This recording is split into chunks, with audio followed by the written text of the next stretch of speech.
District anchored in Houston, Texas. Let me now yield to Representative Sheila Jackson Lee. Thank the distinguished co-leader of the task force of presenting our case to the American people, distinguished gentleman, and I say it with great affection and respect, of New York, and his co-leader, Mr. Horsford, distinguished gentleman from Nevada. I know that our chairman of the Agriculture Committee is poised for a moment. I'll continue until that moment to raise the ag bill on the floor.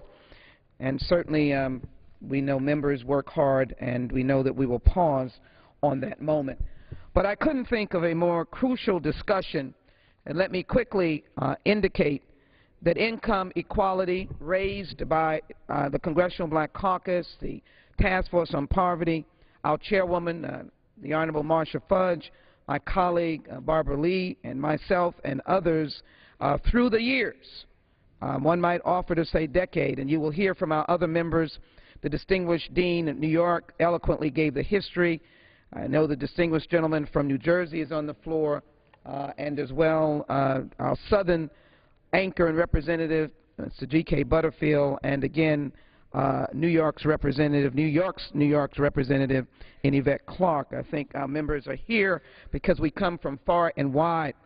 Income inequality refers to the extent in which income is distributed in an uneven manner among the population. In the United States, income inequality, or the gap between rich and poor, has been growing markedly for some 30 years. The U.S. income inequality has been rising steadily over the past 4 decades, and let me emphasize to my colleagues that it is reaching levels not seen since the 1920s. And for those of us that read the history books, we know of the financial collapse leading to the depression of that era. That is frightening. And in the midst of that discussion, we're hearing babble and conversation about reducing the debt, closing the deficit, when we have decidedly made a mark on that over the last decade. We did so with President Obama fixing and working to turn Wall Street back on its feet. We did it with the stimulus package, which infused dollars into the economy. We fixed the mortgage meltdown, and so now we find that houses are being sold. Banks want to be able to relax how they give money to their various clients that are seeking to buy a house. We are at a point when we need to stop talking about the deficit and the debt which is closing and the debt going down, and start talking about investing in America and closing the horror and the horrificness of wealth inequality. Somebody is going to understand from whence they came and know that America was always a place that someone without shoes could walk into the opportunities in the sunlight of opportunity. Lyndon Baines Johnson's history tells of a very poor growing up after the loss of income from his father. It was on his mind that people who are poor should not be treated with indignity. And so one of the biggest factors driving the increase in income inequality since 2000 is the stagnation of the typical American household in terms of income. One, we need to raise the minimum wage, and we need to stop blaming poor people and suggesting that their condition is their own. In 2 studies by the University of Wisconsin and the University of Kentucky, let me say these facts. A low-wage job supplemented with food stamps is becoming more common for the working poor. A job, and they have to get food stamps. That's not their desire. They're working people. They want to be respected for their work. Many of the U.S. jobs now being created are low-income or minimum wage, part-time, or in areas such as retail or fast food. Yes, jobs. We don't denigrate them. But it brings about the highest level of income inequality, and then on top of it, we're cutting billions from food stamps. As I told you, the young lady in Texas makes $10 an hour working to be able to provide for her family. Without shame, she has to get on food stamps. And since 2009, 50% of the individuals getting food stamps are working. That's a point that we should realize. We need to increase the minimum wage. And we realize that the highest number are high school graduates. had the bulk of the food stamp households. But college graduates, or those who've had some college, are also on food stamps. Income inequality. As recently as 1998, the working age share of food stamp households was at 44, now up to 50. And let me say that we are finding ourselves in an economy of globalization, automation, and outsourcing. I'd like to work with my Republican friends on curing that disease, the disease of outsourcing, giving up people's jobs, cutting down on manufacturing, which in actuality, under President Obama, we've been able to surge up. I'd like them to look at legislation that says if you're chronically unemployed, you can get training and a credit where you get the unemployment, you don't have to touch that, but you get a training credit or a stipend to change your life. The young lady in this newspaper article is trying to save money to be able to get paramedic training. She wanted to be a nurse. She had to drop out because of the lack of money. What are we doing about people like that? Let me close and be able to indicate that I hope in America, and the CNN article, Mr. Jeffries, the CNN commentary on the CNN programming did indicate that the words, or the individual that gave these words, was a prominent, wealthy gentleman who was a senior citizen. I have a great respect for senior citizens. I really do. They're all over my district. But I hope that we don't have to come to a time that the idea of trying to balance wealth inequality gets accused of being like Nazis. My heart has broken to be able to think that someone would misconstrue the idea of helping this young 25-year-old suffering with low wages and trying to close the income gap as ridiculous comparison as that. Freedom of speech, of course, but that is ridiculous. Let me show this form as my final expression here. We're still fighting to get unemployment benefits. Now the numbers are going past 1.9 million. And let me be very clear, 4 of 5 beneficiaries have at least one other adult in the household. Many support children, single adults, multiple adults in the household. These people need unemployment insurance extension for basic benefits, and we can't even do it. And we used to do it on an emergency basis under the breath of talking about debt and deficit. We need to invest in America's people. We need infrastructure to create jobs and close the wealth inequality. 1/2 of the people who need unemployment insurance extension have at least some college. And the household income, over 9 in 10 live in households with total income of less than $75,000 a year. They need that bridge to keep them going. And shamefully, unfortunately, we have not done that. So I want to thank the gentleman for giving me the opportunity. I feel bipartisanship coming from my colleagues as they begin to talk on the floor, and that bipartisanship wants to have increase in the minimum wage, make it a livable wage, pass the emergency unemployment insurance, and have a reconsideration, even though I know there's a conference coming on, conference bill, but we just can't cut food stamps to those who are suffering. I want to thank the gentleman, and I look forward to investing in jobs that will be equal in income. I look forward to dealing with making automation work for those who want to work, technology work for those who want to work, closing the outsourcing gap, and boosting manufacturing to give hardworking Americans who want something more than unemployment but need it now, who want something more than low-skilled jobs but need jobs now, and want something more than having to get food stamps but need it now to be able to close this heinous income inequality that is plaguing America. It's an epidemic that we must fight with every bit of our breath. I yield back to the gentleman. Thank the distinguished gentlelady from Texas. We're going to continue this special order momentarily, but let me now yield briefly to the distinguished chair of the Agricultural Committee. I thank my colleague for the courtesy. Mr. Speaker, pursuant to Clause 7, Rule 22, I present a conference report on the bill H.R. 2642, the Agricultural Act of 2014. The clerk will report the title.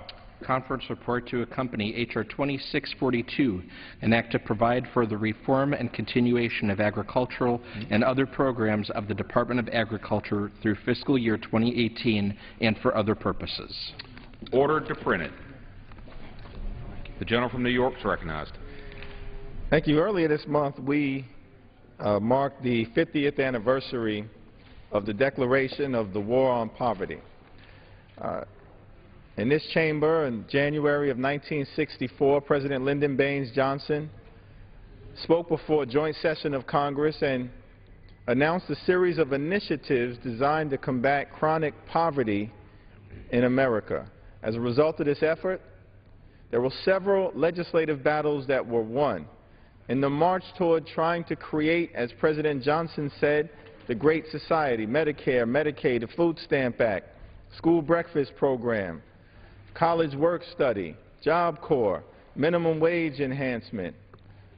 These were all part of the war on poverty. But unfortunately, as we stand here today in 2014, some in this chamber have abandoned this war on poverty and instead have launched a war on the poor. And as a result, we've seen income inequality grow. And that's why it's such an important issue for us to confront right now. I'm pleased that we've been joined by one of the strongest voices in the Congress for dealing with this issue, the distinguished gentleman from North Carolina, someone who is the vice chair of the Congressional Black Caucus, Representative G.K. Butterfield. Let me thank you, Mr. Jeffries, for yielding time, and thank you for your passion and your willingness to come to this floor each week to raise up issues that are very important to the Congressional Black Caucus and should be important to every American. I thank you so very much, and thank you for your energy and the way you represent your district in Brooklyn. Thank you also to Mr. Horsford for your tireless efforts as well. Mr. Speaker, I'm looking forward to the State of the Union message tomorrow night. I have seen probably 9 or 10 since I have been in Congress, and each one is unique in its own way. But I am really looking forward to the State of the Union message tomorrow night from President Barack Obama. If press reports are correct, it seems to me that the President is ready to pull off the Band-Aid and expose the disease of income inequality in this country. And hopefully the President will lay out a plan tomorrow night to address poverty and to address the huge income disparity that we see in our country. These are the facts. 46.5 million Americans live below the poverty level. Mr. Jeffries, there are 308 million people in America, and 1 out of 6 of those lives in poverty. That is unacceptable. In my district in North Carolina, 1 of 4, yes, 1 of 4 lives in poverty, and that includes some 73,000 children. My congressional district is in the bottom 10, among the bottom 10 of all of the congressional districts in the country. American workers are working very hard, but their purchasing power in my district and in your district, Mr. Jeffries, and all across America, their purchasing power is getting less. Why is that? It's because wages are flat. Workers are not experiencing pay raises and raises in their income as other Americans are. Wages are flat. 10% of wage earners today earn 50% of the nation's income. Each year, the top 1% makes 26 times what a minimum wage worker makes on average. These are the facts. These are the statistics. We have not concocted this theory of people living in poverty. It is real, and nearly 50 million Americans are living in poverty. And so, we must get serious. We must get serious about enabling the American dream for millions of low-income Americans and millions of middle-income Americans. I heard the gentlelady from Texas a few moments ago, Congresswoman Sheila Jackson Lee, talk about the minimum wage, and she's absolutely correct. It's time for the minimum wage to be raised. Raising the wage to $10.10 per hour would immediately lift 4.6 million Americans out of poverty, and many of those who are in poverty are the working poor. It's time for corporate America to use their record profits, and they are experiencing record profits, and good for them, but they must use their record profits to provide higher wages and better benefits. The fact is that corporate profits are enhanced when workers and their families are secure. And so, Mr. Speaker, I look forward to the State of the Union message on tomorrow evening and urge the President to demonstrate his resolve to give equal opportunity to every American. Finally, the Congressional Black Caucus has constantly made the point that there are dozens, if not hundreds, of communities across America, represented by Republicans and Democrats, that have poverty rates in excess of 20%. Some of those communities have had those rates for more than 30 years. The Congressional Black Caucus has asked President Obama to use his executive authority to target at least 10% more resources to these communities. The Congressional Black Caucus has framed this as the 10-20-30 plan. I ask our President to target more resources in low-income communities, and I thank you, Mr. Jeffries, for yielding time. Thank the distinguished gentleman from North Carolina. And as you pointed out, income inequality and poverty should not be a partisan issue. It impacts urban America and it impacts rural America. It impacts blue states and it impacts red states. It impacts the North, the South, the East, and the West, and the heartland of this country. And that's why it's been unfortunate that heretofore we've seen a refusal by some of our friends on the other side of the aisle to do common sense things like raising the minimum wage to $10.10 per hour, which would lift millions of the working poor out of poverty and set them on a pathway toward the middle class. Now, one of the places where income inequality is particularly pronounced is in my hometown of New York City, one of the greatest cities in the world, one of the richest cities in the world. But 25% of the population in New York City lives below the poverty line, in the shadow of Wall Street, the engine that drives the world economy. That is an unfortunate reality. And one of the people who's been raising this issue and fighting hard to address this back home in New York City is my distinguished colleague who represents the 9th Congressional District immediately adjacent to the one that I'm privileged to represent. It's my honor right now to yield to the distinguished gentlelady from New York, Congresswoman Yvette Clarke. Mr. Speaker, I thank the gentleman from Brooklyn, New York, my good friend and colleague, Mr. Jeffries, for yielding, and the gentleman from Nevada, the Honorable Mr. Horsford, for anchoring the special orders of the Congressional Black Caucus. And I join with my colleagues of the Congressional Black Caucus in rising this evening to address the issue of income inequality that continues to splinter the foundation of our nation. In Brooklyn, the lowest income and the lowest fifth of households took home about 2.5% of the borough's income in 2011. The top 5% claimed 24%. Almost 22% of the population of Brooklyn lives in poverty. While the causes of this polarization are complex, I believe they are not insurmountable. The people of Brooklyn have started to stand up and demand action on the issue. We know that the wage stagnation contributes largely to income disparity, so let's raise the minimum wage. We know that education is the true ladder of opportunity in our community, so let's make the vital investments in education. We know that unemployment insurance is not only an essential tool for individuals, a bridge to find new work, but it is also a stimulus to our local businesses. So let us extend unemployment insurance. Most importantly, we must make every effort to make sure that no American is allowed to fall through our social safety net, and that we, as their national representatives, truly look out for those that have been driven deeper into desperation and poverty by the recent financial crisis. So our message today is simple. The economic disparity that has creeped across our nation is threatening America's fundamental promise of opportunity for all. We must take action. Opportunities for entrepreneurship and job creation. Maintain our social compact so that no American has to go hungry. That we provide the food assistance through a robust supplemental nutrition assistance program. Let's provide the unemployment insurance for that families need to maintain until they get those jobs they've been seeking. We must take action. That's what we've been sworn to do.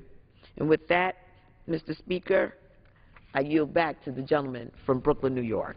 Thank my good friend and colleague, Representative Yvette Clarke, and look forward to continuing the fight and the march toward socioeconomic justice on behalf of the people we represent back at home in Brooklyn and New York City. It's now my honor and my privilege to yield to another good friend, the Dean of the freshman class of the CBC, someone who has continued in the great tradition that had been set forth by his father and his predecessor, and is carving out his own reputation as a fighter for justice on behalf of the people he represents back at home in New Jersey. Let me now yield to the distinguished gentleman from the Garden State, Representative Donald Payne, Jr. Thank you, Mr. Speaker, and let me begin by thanking the dynamic duo of the CBC's freshman class, Mr. Horsford and Mr. Jeffries, for their tireless leadership in the 113th Congress and now the second session of the 113th Congress. They have demonstrated that they have hit the ground running and understand the issues that are important to the people of the United States. So, Mr. Speaker, in the gap between the rich and poor in this country has really become staggering. And that gap is increasing every single day. Nowhere is that more true than in my home state of New Jersey. The number of wealthy families has doubled. Meanwhile, the poorest income brackets have increased sharply. In my district alone, more than a quarter of the people live in poverty. And this is likely really underestimated due to the high cost of living in New Jersey.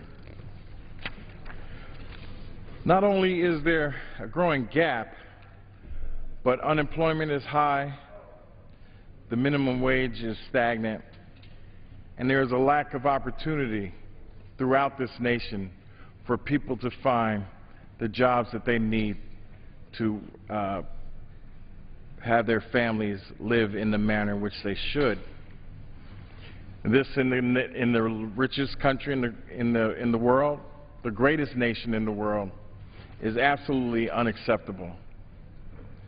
All of these contribute to growing income inequality. And the gentleman from New York was correct, Mr. Rangel.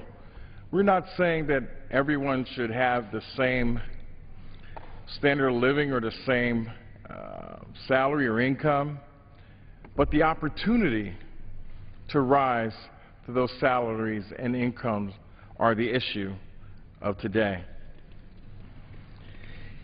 And one thing that the Congress can do to help lessen this inequality is to extend unemployment insurance right away. You know, Mr. Speaker, it is interesting how some of this issue is couched in maybe people just don't want to get up and look for a job, and if they take that menial job, then what's the problem? The problem is you can't feed your children, you can't buy the clothes they need to go to school, you can't educate them. Therein lies the problem. We are in a time now where there are more than 1 million long-term unemployed who literally have been left out in the cold. You see, Mr. Speaker, I know what it's like to be unemployed. I know what it's like to be down on your luck. At one time, a company that I worked for a decade, which I thought would be my career, I would retire from there, get the gold watch, the proverbial gold watch. Well, Mr. Speaker, didn't work out that way. And the company closed its doors, and I found myself unemployed, going down to the unemployment office to get the paperwork needed and trekking across my community to attempt to get a job.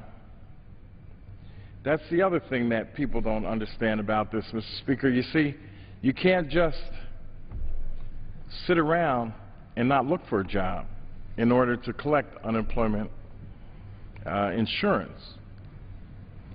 And that it has not been extended is almost a crime, because you see, some of these people have paid into this system for 5 and 10 and 20 years. And now that they need it, we're saying to those people that have played by the rules and done the things that we said they should do, that it's over for you. I know what it's like not to have a paycheck, to go paycheck to paycheck. Now, I was fortunate in my situation. I was able to move back home. But what I understand, Mr. Speaker, is that everyone does not have that opportunity. So I will continue to fight for what is right and what this nation should stand for. Take it from me, you know, being unemployed, out looking for a job is hard work. And it wears on you mentally and emotionally. Because a job isn't just a paycheck. It's not just about one's livelihood. A job defines your purpose in life. The hundreds of thousands of unemployed in New Jersey remain hopeful and optimistic that if they keep working hard, they keep playing by the rules, they will be rewarded one day and find their new purpose in life. We must fulfill that promise that we have made to them. The faces of the unemployed, of those living in poverty in New Jersey, are numerous and diverse. And Mr. Speaker, there's another dynamic. We have the dynamic of people who have great qualifications not being able to find a job because it's an employer's market, and you know, apparently the bottom line is what is the most important thing for people. To lose a percentage on their gains or the percentage of income they make for their shareholders is the most important thing. So they're willing to let people lose their incomes to keep those numbers where they are. They're middle-aged workers who, after decades of company they've loved, find themselves unemployed. They're young people with college and master's degrees, as I said, who did everything right but can't seem to find a job no matter how qualified they are. So I'm asking my friends on both sides of the aisle to look at the faces of the long-term unemployed, to look at the faces of minimum wage workers, to look at the faces of the men and women and children living in poverty. I'm asking my friends on both sides of the aisle to leave behind their political agendas and move forward with a human agenda. Because, ladies and gentlemen, Mr. Speaker, there is no reason that in the greatest nation on the face of the earth that we have these issues to the degree that we do. So I just want to close by saying that there are people in this nation that play by the rules. There are people in this nation that have done everything that we've asked them to do. So it is our obligation in this nation as its leaders to find those opportunities for people to live and continue the type of life they've had in the American way. And I'm just here to say that I will continue to fight for the less fortunate, because I will not turn my back on any American that wants to play by the rules and have done what we've said in this nation you need to do, the land of the free and the home of the brave, that still should mean something. Mr. Speaker, I yield back. Thank the gentleman from New Jersey for his very thoughtful observations, and in particular for focusing on the need to reauthorize unemployment benefits for the long-term unemployed across America. There's been a myth that really has been put forth, and fortunately by those who seek to undermine this program, that individuals who are receiving unemployment assistance, who've been unemployed for 27 weeks or more, simply are sitting home looking to collect a check without going out and actively searching for employment. Nothing can be further from the truth. The reality is, and this is connected to the dynamic around income inequality that we're discussing here today, is that for every 2.8, 2.9 million Americans who are unemployed looking for a job, there's only one job that exists. And so obviously we need to do more in this country collectively to generate employment as opposed to exporting good middle-class jobs to other parts of the world and not seeing any reciprocal economic benefit in return. I'm thankful that I've been joined by the co-anchor of the CBC Special Order, someone whose very district, representing urban parts of Clark County and Las Vegas, as well as rural parts of Nevada, can speak to the issue quite clearly that income inequality and poverty in America is not simply an urban issue or a rural issue. It impacts all of America, and we're thankful here in the Congress that he's been such a strong champion for his district and for these issues that are impacting people all across the country. And let me now yield to my good friend, Representative Stephen Horsford. I thank my good friend, a strong advocate for the people of his district in New York, as well as representing the interest of all Americans, and for your leadership in co-anchoring this hour on behalf of the Congressional Black Caucus, where we bring the issues that most Americans want this Congress to focus on to the floor of the House of Representatives. And I'd like to thank you for anchoring this hour, and to all of our colleagues who come to the floor tonight to speak. You know, Mr. Speaker, tomorrow night this chamber will be packed. Every seat will be filled, and every seat in the chamber will have representatives here. Millions upon millions of Americans will be listening as our President lays out the state of our union. And I'm looking forward to his remarks and his vision for how we can continue to move our country forward. But tonight, we come here to gather to discuss income inequality and what Congress can do in working with the President to move some of these important legislative issues forward on behalf of the constituents that we represent and millions of Americans across our great nation. And there is no easy answer for solving the problem of income inequality or economic mobility, and I thank the gentleman from New York for talking about how our various districts are really representative of this issue of income inequality.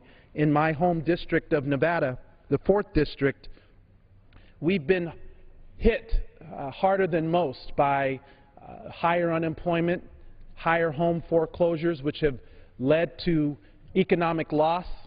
And I want to talk about some of that tonight, because when we talk about issues of income inequality and economic mobility, it is for all incomes, not just for a select few.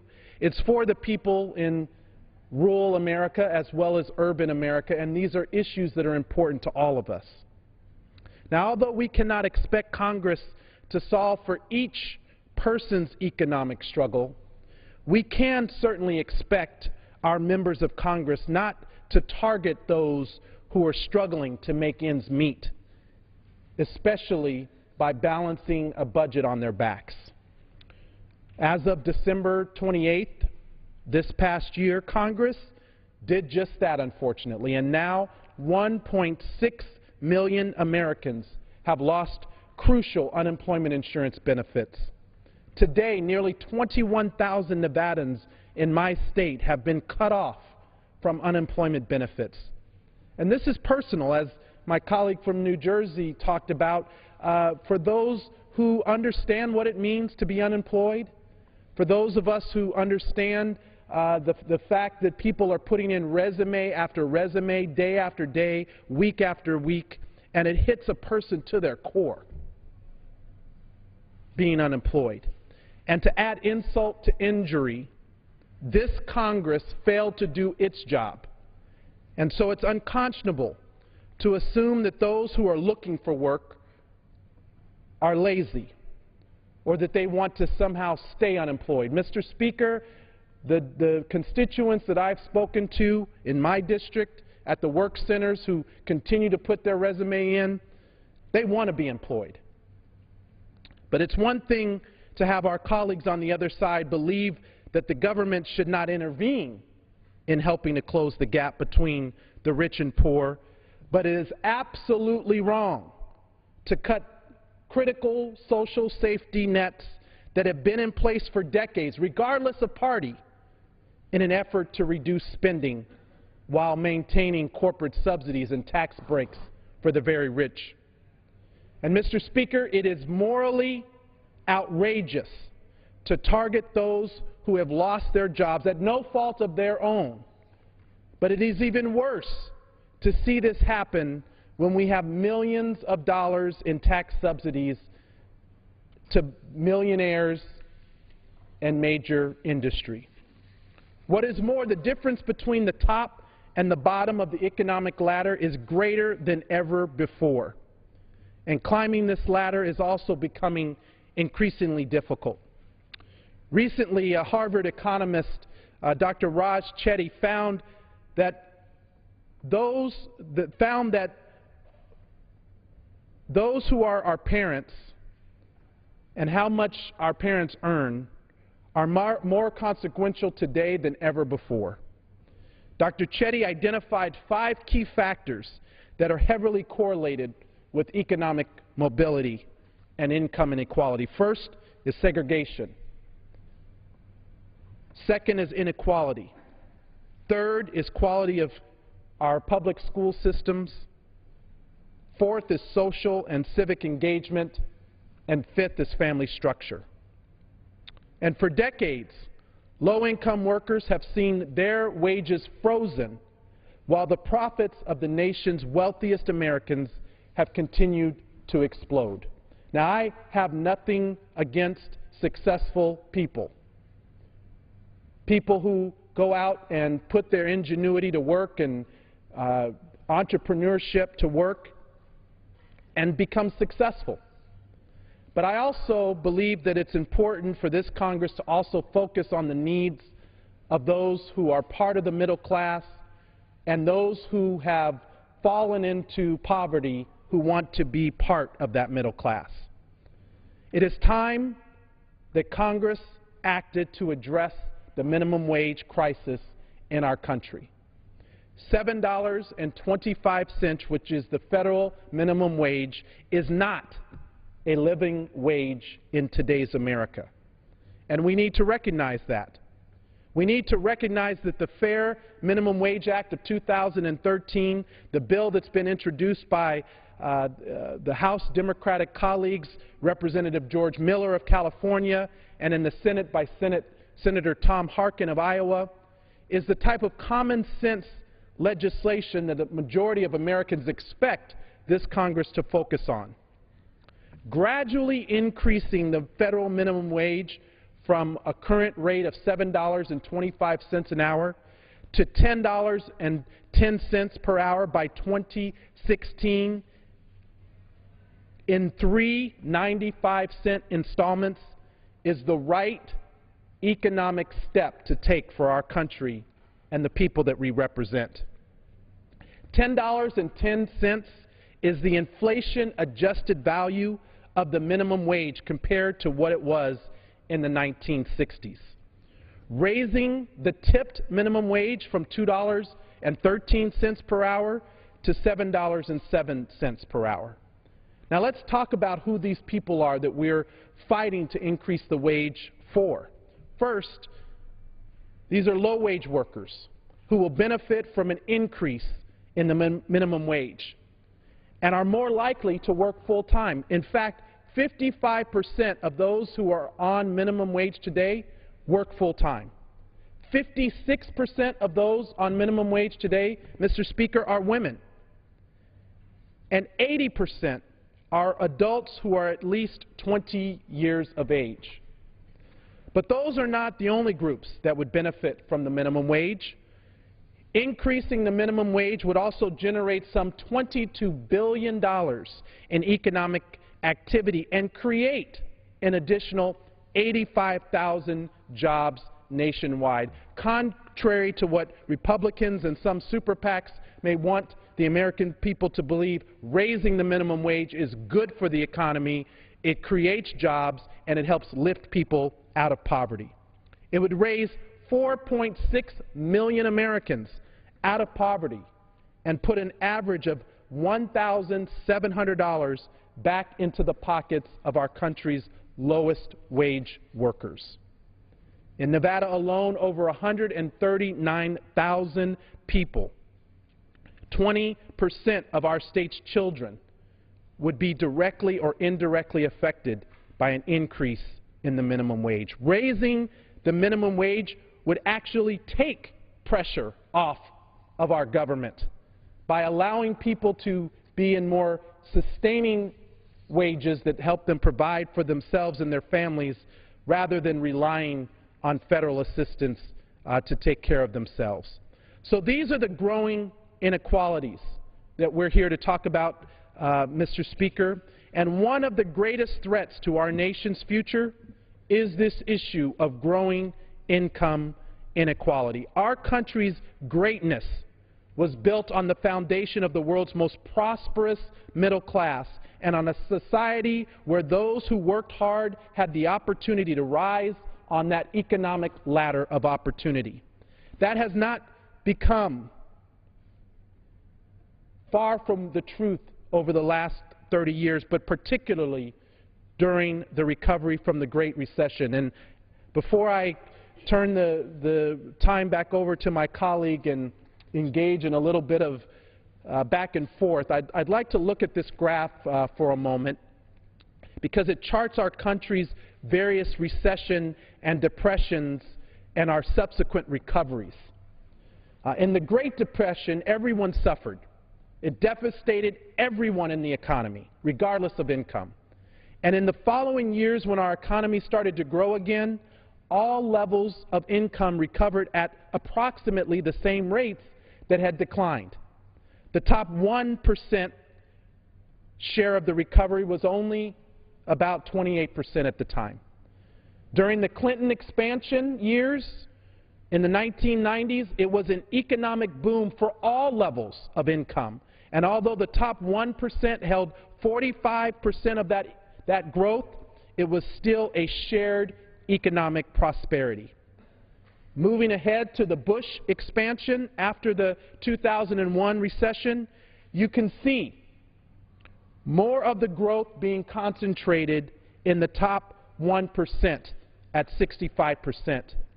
And when the recession of 2007 to 2009 came about, only 49% of the loss belonged to the 1%, despite the massive gains that had accrued during the Bush expansion. So this is not the type of economic system that we want for our country, where the wealthiest elite continues to grow and the nation's middle class shrinks and suffers. And that's what we're here to talk about tonight. I thank the gentleman from New York for yielding time, and I yield back. Well, I thank the distinguished gentleman from Nevada for that very precise and comprehensive analysis that was given today on the House floor, and there were several important points that you raised that I'd like to elaborate on and perhaps have a follow-up discussion. One of the issues that you discussed relates to the failure of the economic expansion as well as the recoveries that have taken place increasingly over the last several decades to benefit in any proportional way people in the middle class and those who aspire to be part of the middle class. And this has been a trend that we've seen for the last 30-plus years. It's been particularly pronounced in the 5 years or so since the economy collapsed in 2008. And when we look at the recovery, I mentioned earlier today that it's a particularly schizophrenic, inconsistent one, because we know that the stock market is way up, corporate profits are way up, CEO compensation is way up, the productivity of the American worker is way up, but middle-class wages remain stagnant. Now, why is that a problem? This chart illustrates the fact that essentially since 1950, the productivity of the American worker, our ability as workers throughout this country to produce more in a more efficient fashion, costing less in time and resources, has consistently increased, exponentially increased the productivity of the American worker. But essentially, over the last 30-plus years or so, wages connected to that output of the American worker have remained flat. So what does that mean? That essentially means that while the American worker is far more efficient and effective in doing their job, in being more productive, that the profits and the output generated by the American worker have not inured to the employees, it's inured to the employer and a very small percentage of individuals. And so when we talk about income inequality, we're not saying that we have a problem with success. We're saying everyone should benefit from the success that the American worker has created, as opposed to just a small number of individuals, the so-called job creators. We're thankful for their ingenuity and for their effort, but the reality is the productivity of the American worker has increased, yet the middle class has not benefited. In fact, between 1978 and 2001, CEO compensation has increased 876%. CEO compensation between 1978 and 2001. And what's happened as it relates to compensation for the average American worker during that same time period? It's increased 5.4%. That's a shameful difference, one that we should not tolerate in this great country. The other observation that my distinguished colleague made related to the fact that if we increase the minimum wage, it will not just benefit millions of Americans by lifting them out of poverty. Parenthetically, why in the world would we want a society where people work full-time throughout an entire year, yet find themselves in poverty? That makes no sense. But increasing the minimum wage benefits the economy, as my colleague indicated, because it increases consumer demand. An increase in consumer demand leads to economic growth. An increase in economic growth leads to additional job creation, and everybody benefits. It's a common sense solution. And so let me now turn to my colleague from Nevada for some parting thoughts, and I appreciate, as always, your comprehensive analysis and observation. Well, and I appreciate yours. And just to reinforce the point you were making, this chart illustrates the very facts of the matter. Why is it okay that Wall Street profits are at record highs over the last 3 years since 2009 at 720%, but it's not okay to increase the minimum wage for millions upon millions of Americans who are using that minimum wage job to provide for themselves and their family? Why is it okay that the unemployment rate is over 102% during this period, but it's not okay to increase the minimum wage for workers in this country? Why is it okay that CEO pay is 185 times bigger than the average worker, according to the Economic Policy Institute, but it is not okay to raise the minimum wage from $7.25 incrementally to $10.10 in order to lift people out of poverty?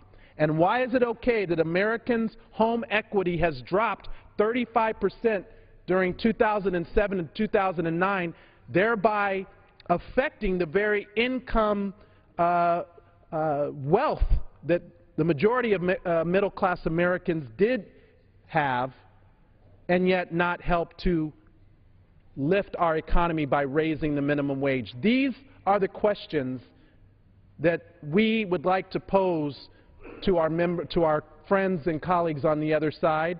These are the questions that the American public expect this House of Representatives to debate, and these are the issues that would really go to the crux of closing the income inequality and moving economic mobility forward in this country. I look forward to continuing to work with my colleagues on these and other measures. We've introduced legislation to increase the minimum wage, to extend unemployment insurance benefits, to provide training to workers to move into high-growth sectors, and to invest in our infrastructure to create the type of jobs that our country desperately needs.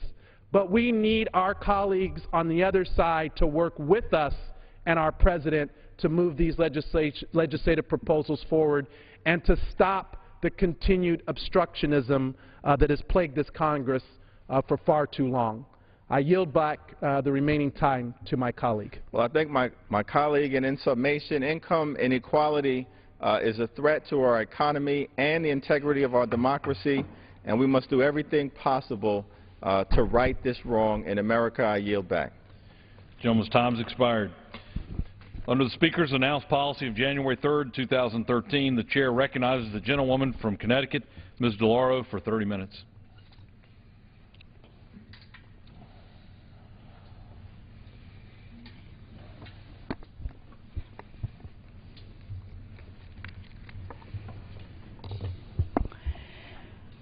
First, let me say thank you to my colleagues who are leaving the floor for your great work on the issue of wage stagnation and the inability for upward mobility for people in this nation. And you've done a great service here tonight with laying out what the facts are, and what we need to do is to be able to increase people's income and therefore give them the economic wherewithal to take care of themselves and their families and have a road to economic security. So I thank you very, very much.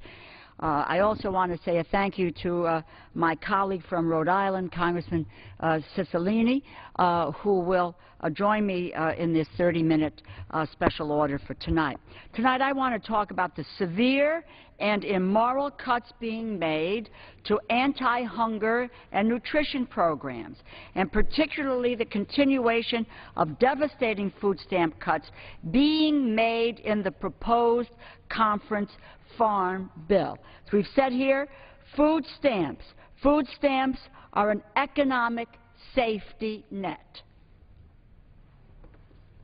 As written, the farm bill would force 850,000 households, 1.7 million men, women, children, veterans across America to go hungry, even while wealthy agribusinesses continue to get generous crop subsidies.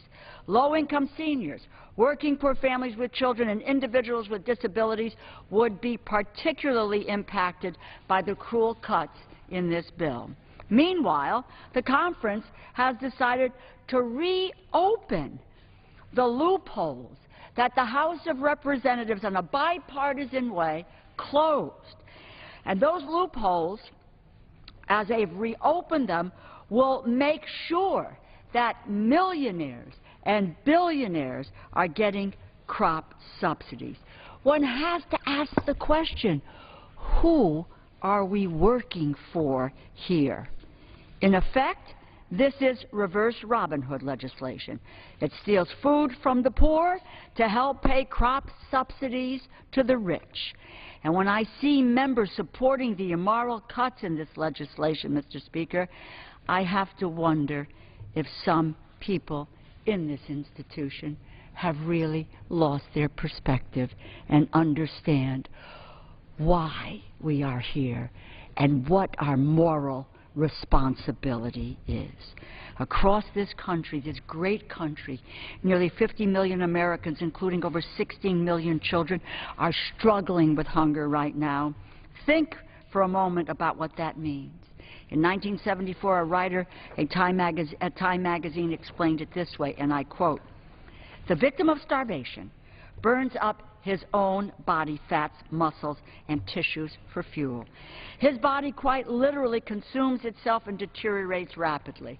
The kidneys, liver, and endocrine system often cease to function properly. A shortage of carbohydrates, which play a vital role in brain chemistry, affects the mind. Lassitude and confusion set in so that starvation victims often seem unaware of their plight." End quote. That's what we're talking about here.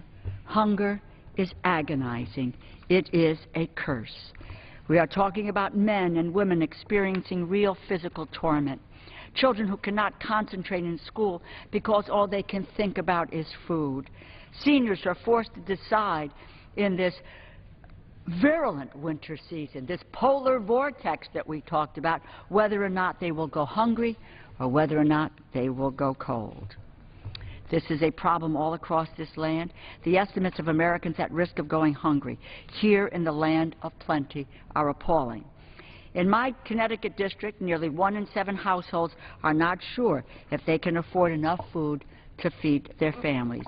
In Mississippi, 24.5% suffer food hardship. That is nearly 1 in 4 people. In West Virginia and Kentucky, 22%. 1 in 5 people suffer food hardship. In Ohio, nearly 20%, and California, just over 19%. The continued existence of hunger in America is a disgrace, and quite frankly, an indictment of this institution. As the late Senator George McGovern, a champion against hunger, wrote, and I quote, "The earth has enough knowledge and resources to eradicate this ancient scourge. Hunger has plagued the world for thousands of years. By ending it as a great moral, but ending it is a great moral imperative now more than ever before, because for the first time, humanity has the instruments at hand to defeat this cruel enemy at a very reasonable cost. We have the ability to provide food for all within the next 3 decades." End quote. Or as President John F. Kennedy put it, and I quote, "We have the ability, we have the means, and we have the capacity to eliminate hunger from the face of the earth. We need only the will." Mr. Speaker, that will seems to be lacking in the Congress right now. Instead of working to end hunger for good, this farm bill takes food from the plates of 1.7 million Americans. And again, we are talking about seniors, veterans, children, families who are playing by the rules, and many of whom are working full-time all the time. The farm bill, this one that is being proposed, would force these Americans to go hungry. And at the same time, the conference, the bill, has chosen, against the will of the House and the Senate, to reopen loopholes and strip out payment limits so that millionaires and wealthy agribusinesses can continue to get handouts. It is unconscionable what's happened here. On its own cognizance and in violation of the congressional rule that provisions passed by both bodies should not be changed, the conference more than doubled the annual dollars on primary payments. They said that you now get $50,000 for a primary payment for your commodities. We're now going to raise that to $125,000. That loophole was closed. They then reopened the loophole closed in the House and Senate that allows large wealthy farmers to collect far, far more than that nominal payment limit. And they did this while they cut $8.5 billion from food stamps. What's interesting, what's very interesting and cruel, if you will, is that those folks who are at the upper income scale, the wealthiest of farmers, they don't have to have any income threshold or test to see how much they make before they qualify for these payments. They don't have to tell us about what assets they have before they qualify for these payments. We don't have a cap on the payments that we give them. These are millionaires. And yet, for food stamp recipients, we have an asset threshold, an income threshold. We say if you make so much money, you are not eligible for $1.40 per meal. You're not eligible. But if you're a millionaire, all bets are off. All bets are off. And you know, those folks at the top rung, they're eating well. They're getting 3 squares a day. They're feeding their kids. And what we're going to do is to take food away from food stamp recipients, men, women, seniors, children, veterans. Where are the values of this great nation?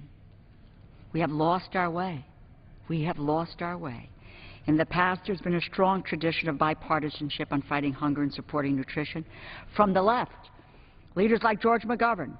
From the right, leaders by Bob Dole, who would come together to make a difference for families in need. In fact, Senator Dole called the egregious cuts to food stamps in the House version of the bill, quote, an about-face on our progress fighting hunger. This is because food stamps is our country's most important effort to deal with hunger here at home and to ensure that American families can put food on the table for their kids.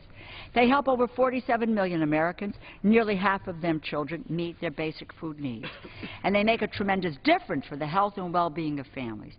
Food stamps have been proven to improve low-income children's health and development, reduce food insecurity, and have a continuing positive influence into adulthood.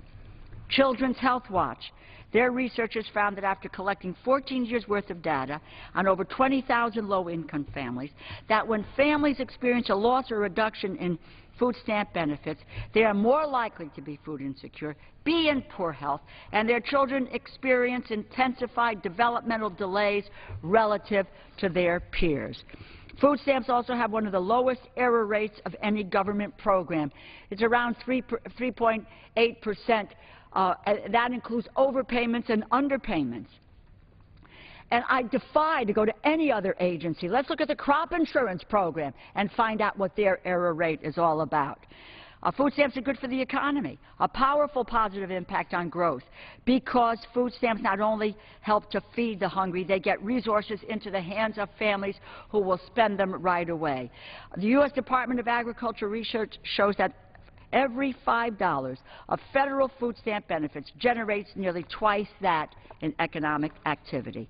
Most importantly, of course, they are the right thing to do. 99% of food stamp recipients have incomes below the poverty line. It is the job of good government to help vulnerable families to get back on their feet.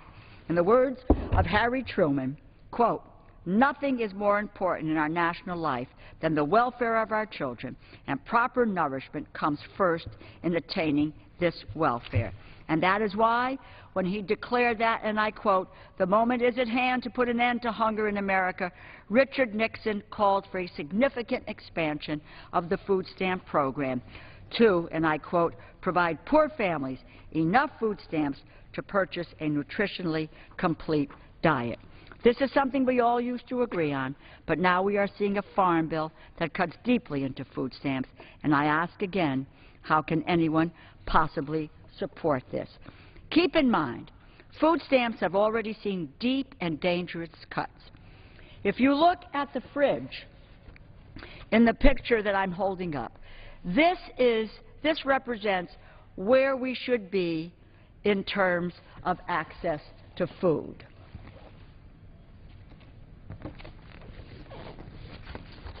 But because of the recent expiration of the Recovery Act provisions, food stamps have already been cut by $5 billion next year, and they will be cut by $11 billion over the next 3 years. On November 1st, 2013, SNAP benefits were reduced, about $36 less for a family of 4 each month. This means that a family of 4 that loses $36 or 16 meals a month in support. That's the difference between health and hunger. Now, this Congress wants to enact another $8.5 billion in cuts, meaning an additional $90 per month, and that much more food taken away from 850,000 households. This is the proposed farm bill.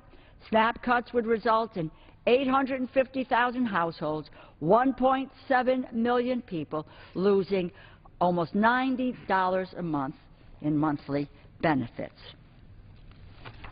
And already, far too many Americans, the last few weeks of the month, this is what their fridge looks like.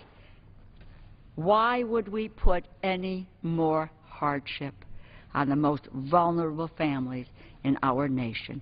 Families who are already battling food insecurity and hunger. They will have an empty refrigerator. No one should go hungry due to food stamp cuts.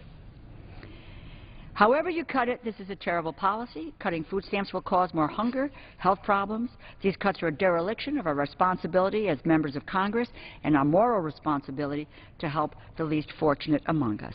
As the U.S. Conference of Catholic Bishops has said, and I quote, "We must form a circle of protection around programs that serve the poor and vulnerable in our nation and throughout the world."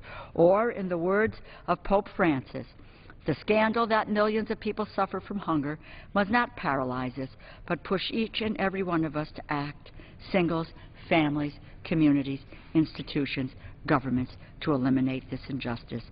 Mr. Speaker, this farm bill takes us in the wrong direction.